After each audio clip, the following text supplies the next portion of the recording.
खारगे जी, केसी वेणुगोपाल जी, नाना पटोले जी, विजय वडेट्टीवार जी, सुशील कुमार सिंधे जी, पृथ्वीराज चौहान जी, अशोक चौहान जी, वर्षा गायकवाड़ जी, stage पे बैठे senior नेता, एमएलएज, पार्टी के प्यारे कार्यकर्ता, आप सबका यहां बहुत बहुत स्वागत, नमस्कार।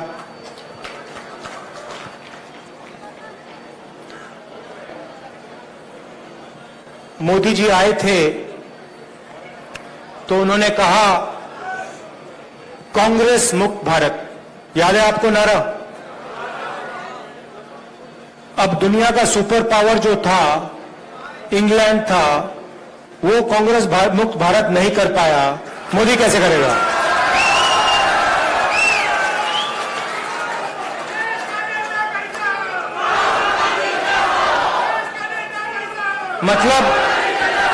मतलब जो दुनिया का सुपर पावर था, जो आज अमेरिका है, उस समय इंग्लैंड था, वो कांग्रेस को मिटा नहीं पाया, उल्टा कांग्रेस ने उसको मिटा के बाहर भगा दिया। और मोदी जी सोचते हैं कि उनका और अदानी जी का रिश्ता कांग्रेस को मिटा देगा। मतलब सोचते हैं कि अदानी जी का पैसा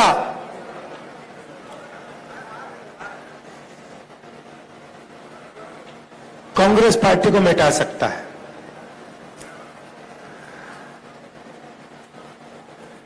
आपने देखा होगा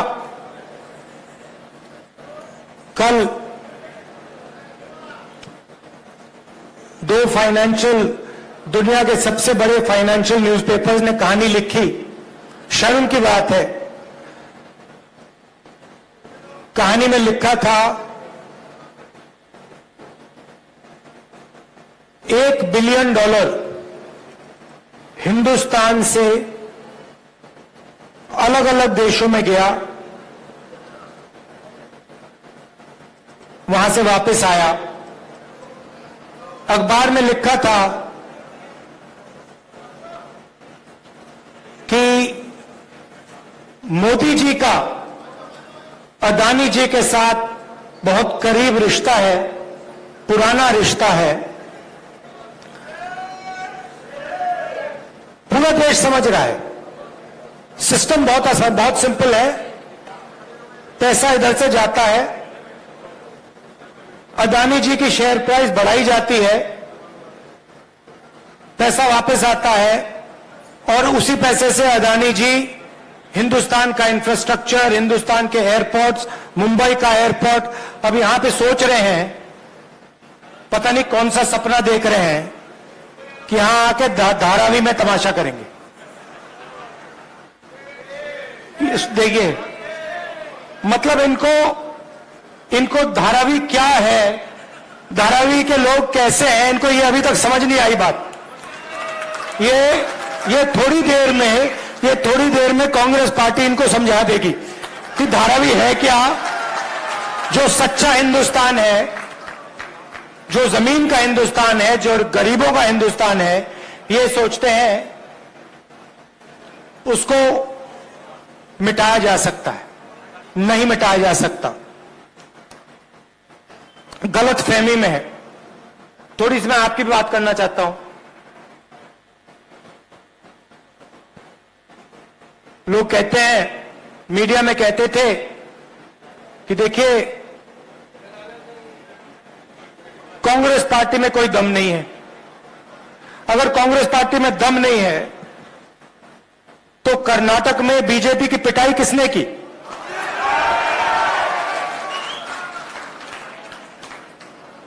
उनको वहां साफ किसने किया? यहां पे महाराष्ट्र में कौन सी पार्टी खड़ी हुई है? हमारी पार्टी तो नहीं टूटी ना। हाँ, क्यों? क्योंकि देखो, आप विचारधारा की पार्टी हो, मैं आपको बताता हूं, आप विचारधारा की पार्टी हो। विचारधारा की पार्टी में और दूसरी पार्टी में क्या फर्क होता है? अगर हमने आप में से खून निकाला, आपके हाथ में से निकाला, आपके आप में से निकाला, तो उस खून का टेस्ट करेंगे हम, तो उसमें डीएनए एक ही मिलेगा। और वो किसी से डरता नहीं है, वो घबराता नहीं है। उसको 2-3 लाठी मारो, वो कहता है भैया और मारो मुझे। ये कांग्रेस पार्टी का कार्यकर्ता है। और ये आप चाहो ना चाहो, ये आपका खून है। वही ये बब्बर शेर की पार्टी है। इसमें शेरनियां भी हैं, इसमें शेरनियां भी हैं, मगर बब्बर शेर भी हैं। और ये किसी से डरते नहीं है। मैंने देखा है, मैंने देखा है। ये डर किसको लगता है मैं आपको बताता हूं। कांग्रेस पार्टी से डर नरेंद्र मोदी को लगता है, आरएसएस को लगता है, बीजेपी को लगता है। और यहां पे आप देख लेना, महाराष्ट्र में सफाई होने वाली है इनकी, बीजेपी की। और अभी क्या है देखिए, तेलंगाना में, राजस्थान में, मध्य प्रदेश में, छत्तीसगढ़ में, जो कर्नाटक में हुआ है वही यहां होने वाला है। और फिर उसके बाद नेशनल इलेक्शंस में जो इंडिया अलायंस है वो बीजेपी को हराने जा रहा है। चाहे मीडिया कुछ भी कह ले, चाहे हिंदुस्तान के सारे इंस्टीट्यूशंस को कंट्रोल करे, कुछ नहीं फर्क पड़ने वाला है। कांग्रेस पार्टी चुनाव को जीतने वाली है। और जीतेगी क्यों? ठीक है, सीनियर नेताओं की जगह होती है, तो आप जानते हो होती है ना, मगर हमारी पार्टी को हमारा कार्यकर्ता जिताता है। और अगर इस पार्टी में एक कमी है जिसको सही करना है, तो जो कार्यकर्ता हमारे लिए खून पसीना देता है उसको सबसे पहले रिवॉर्ड मिलना चाहिए।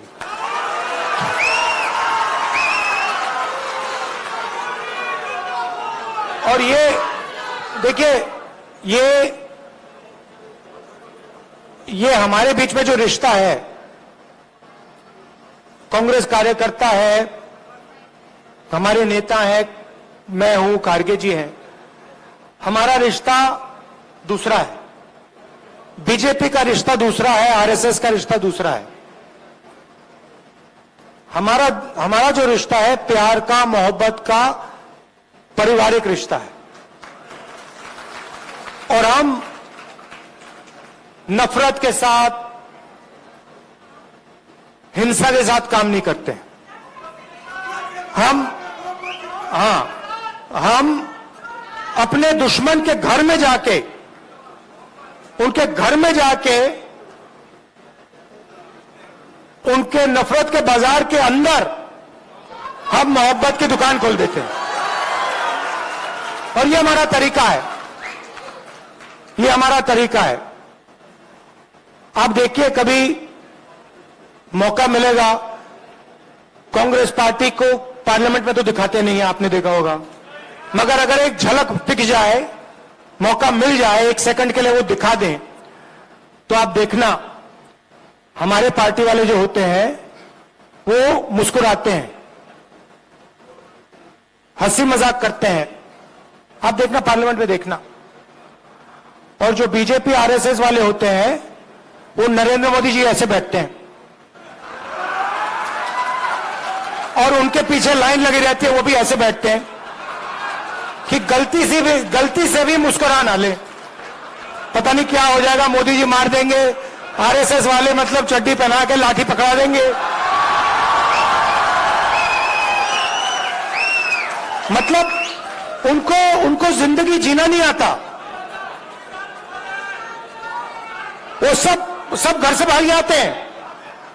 मैंने एक दिन अपने कार्यकर्ताओं से पूछा, देखिए आप में से 100-200 लोग थे, मैंने उनसे पूछा भैया एक बात बताओ, आप में से कितने लोग घर छोड़ के भागे? मैंने पूछा, 110-120 लोग थे। एक लड़के ने हाथ उठाया। मैंने कहा अच्छा एक बात बता, भागा था मगर वापस आया? कहता है हां। मैंने कहा क्यों? पापा और मां, मेरे पापा और मां मुझसे प्यार करते हैं, मुझे दर्द हुआ इसलिए मैं वापस गया। अब आप एक काम कीजिए, किसी भी आरएसएस के कार्यकर्ता से पूछ लीजिए, 100 का ग्रुप होगा तो उससे पूछ लीजिए भैया आप एक बात बताओ, आप में से कितने लोग घर छोड़ के भागे? सारे हाथ उठा देंगे, तो सब भागे। फिर पूछना भैया वापस कितने गए? एक हाथ नहीं उठाएगा। क्यों? क्योंकि इनको पहले से नफरत इनके दिल में डाली जाती है। हमारे दिल में दूसरे लोगों के लिए मोहब्बत है, प्यार है, इज्जत है, रिस्पेक्ट है। उनके दिल में नफरत है। अब बड़ी मुसीबत है, अब हम कुछ कर नहीं सकते। अब अगर नफरत को मिटाना हो, जैसे मान लीजिए आपके दिल में नफरत है, मैं उसको नफरत से मिटा सकता हूं क्या? सवाल नहीं उठता। मैं मतलब 100 साल लगा दूं, अगर इनके दिल में नफरत है, ये मुझसे नफरत करते हैं और मैं इनसे नफरत करूंगा, नफरत कभी नहीं मिटेगी। मगर अगर इनके दिल में नफरत है और मैं इनके पास चला गया, मैं गले मिल गया, कहा भैया बात क्या है, इतने गुस्से में क्यों हो, नफरत क्यों है, थोड़ा सा प्यार दिखा दिया, नफरत मिट जाएगी। सही बात है ना? तो उनका काम नफरत करने का है, हमारा काम मोहब्बत करने का है। उनसे भी, उनको भी नहीं छोड़ना। मतलब हमारे यहां पे तो मतलब मोहब्बत की दुकान खुली हुई है, सुपरमार्केट खुला हुआ है यहां पे, मगर हमें उनके बाजार के अंदर घुसना है, उनके घरों में जाना है और उनके घरों के अंदर मोहब्बत की दुकान खोलनी है। यह आपका काम है, प्यार से। मुझे बहुत अच्छा लगता है आपसे यहां मौका मिला है बात करने का, बहुत अच्छा लगता है। मुझे ऐसे लगता है कि मैं अपने घर में बैठा हूं, जैसे मैं मां से, प्रियंका से बात करता हूं, वैसा ही लग रहा है कि देखो मैं घर आया हूं, परिवार से बात कर रहा हूं। और आप लोगों के बिना, मैं बता देता हूं, आप लोगों के बिना ये पार्टी नहीं चल सकती। आपके ड्रामे भी होते हैं, वो भी मैं जानता हूं। हर परिवार में कोई रूठ जाता है, गुस्सा हो जाता है, ड्रामा कर लेता है, वो हमारा सिस्टम है। थोड़ा थोड़ा ड्रामा चलता है हमारा, कोई बड़ी बात नहीं है। कोई उदास हो जाता है, कोई गुस्सा हो जाता है, वो हमारा सिस्टम है। मगर चुनाव के समय मिलकर काम करना है, ठीक है? और जब भी आप चाहो, मुंबई मुझे बहुत अच्छी लगती है, महाराष्ट्र बहुत अच्छा लगता है। ये कांग्रेस पार्टी का, जब मैं भारत जोड़ो यात्रा में चला, मुझे बात समझ आ गई। जैसे जो एटम होता है ना, उसमें न्यूक्लियस जो होता है ना, न्यूक्लियस सुना आप? न्यूक्लियस, ये महाराष्ट्र जो है कांग्रेस पार्टी का न्यूक्लियस है, यहां से शुरू हुई है। तो अगर इसको मजबूत बनाना है तो ये यहीं से होगा। आप सबका दिल से बहुत बहुत धन्यवाद। Thank you. जय हिंद।